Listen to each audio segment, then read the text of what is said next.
Oh boy, welcome back. Welcome to another day. The video that went out today, a viewer commented saying I should put out a transient shaper, this thing, on our strings. I think in the video that went out today, I was talking about how like the strings weren't quite tight enough and I want to be a little bit tighter. Let's just see if we can make this work.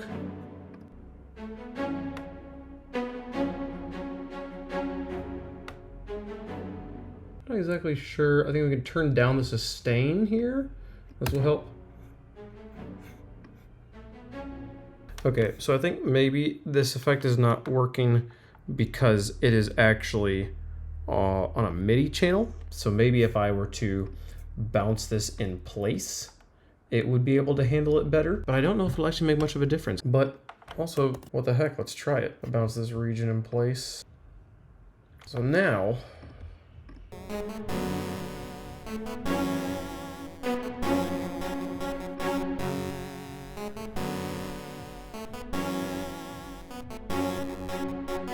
okay, so if we listen to them together,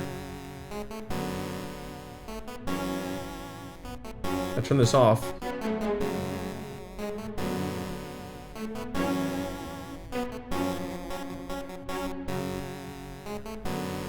It does seem to be cutting the note off more, which is cool. Okay, so yesterday we were adding the melody.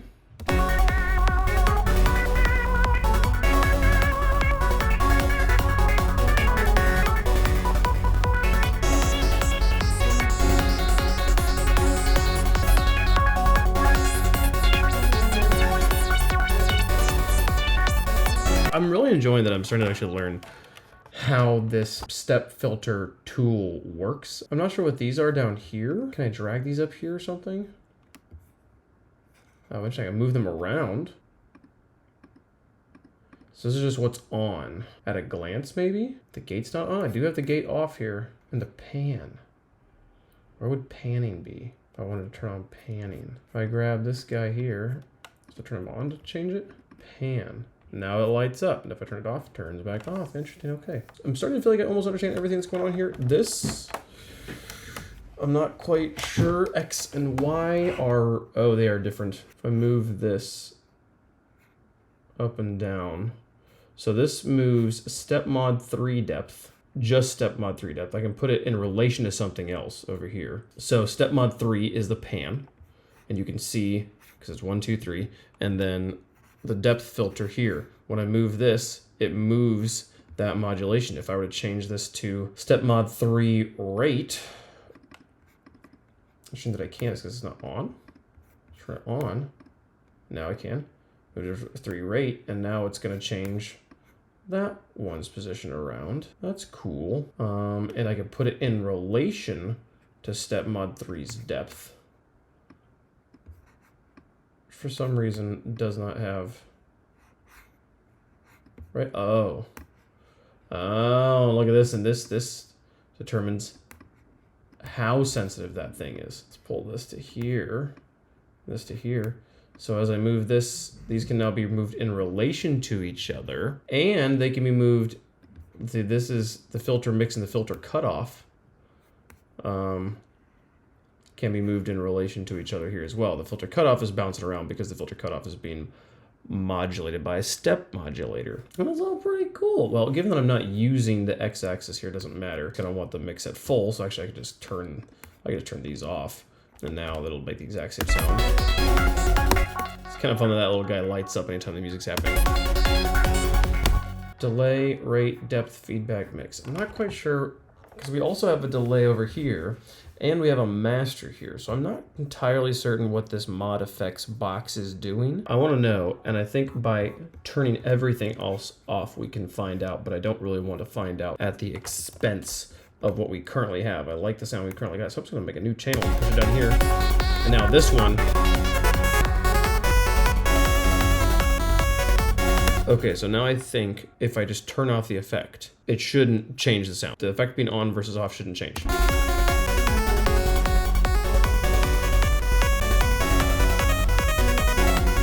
There's 3 decibels of gain. Let's turn, okay.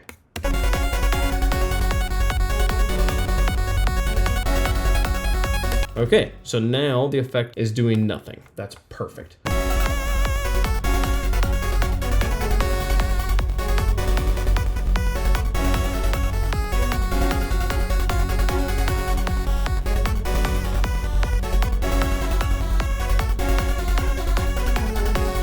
So this just appears to be like somewhere between a chorus effect and like a slapback delay, which I think a chorus effect is just a really, really subtle delay that causes the whole thing to kind of like phase shift, I think. I might be wrong about that. So that's what that does. This is just kind of like a little tone chorus effect adjustment. This adjusts how much of the frequency range of the sound is being let through. This is a distortion. This is a reverb. These are your master controls. This is a delay control. And then you can put up to 3 parameters from these things into a step modulation, or into a step modulator here that is just a series of notes at a specific time with a specific range of depth. You can swing it. I think this changes the sound and the way it moves between them, because when it's like, it's just like popping between sounds, because this is so, if I do this and this, I'm very curious. So now there's a bit of blend. It doesn't just push, it doesn't just knock the knob from here to there, it actually moves the knob a little bit, which if we pull this to here,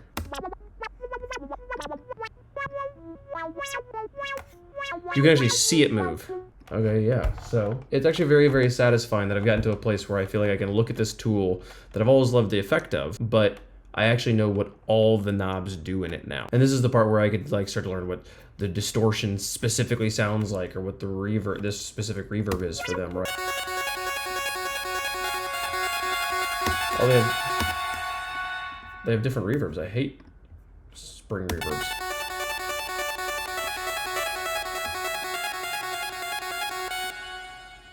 As far as a hall reverb goes, I don't hate that at all. That's actually really nice. It's just a really cool, I will say that this space reverb and this hall reverb are not bad. This space...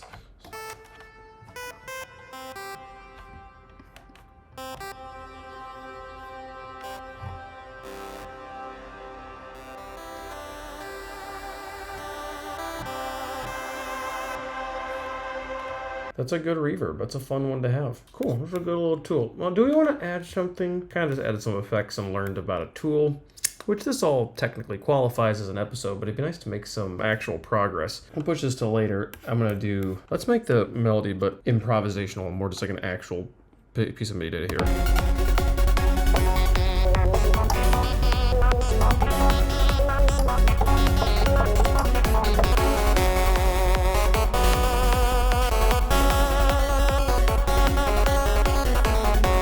Okay, we just found something amazing. Within the filter, there are different types of filtering. So I can do a bit crusher, their version of a bit crusher.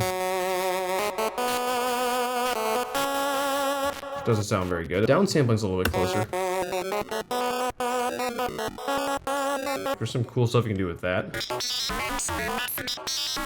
This notch is really nice. It's a little bit more subtle than the other ones. Oh yeah, I wanted to pull these chords in over here. Oh well, maybe tomorrow. Tomorrow we'll do that. I actually do need to go edit a video. I will say one thing I want to highlight in this video that I'm really excited about is we were talking about how like I've learned the step filtering thing. How like, oh, we've like learned the step filter. Part of this is because I've had to come back to it in multiple different times and sleep between them to maintain what I learned last time. So the whole process of like work a little bit every day and sleep in between every day and like really is like, it doesn't matter how long you're working every day, just working at least a little bit every day is actually working. I am actually learning stuff. And this is a great, easy example of that. I felt it in a lot of different areas, but it's just fun to highlight how that tool is something I have very visibly and clearly learned over the time. Anyways, that's all for today's video. Thank you all so much for watching. See you guys in the next one. Bye-bye.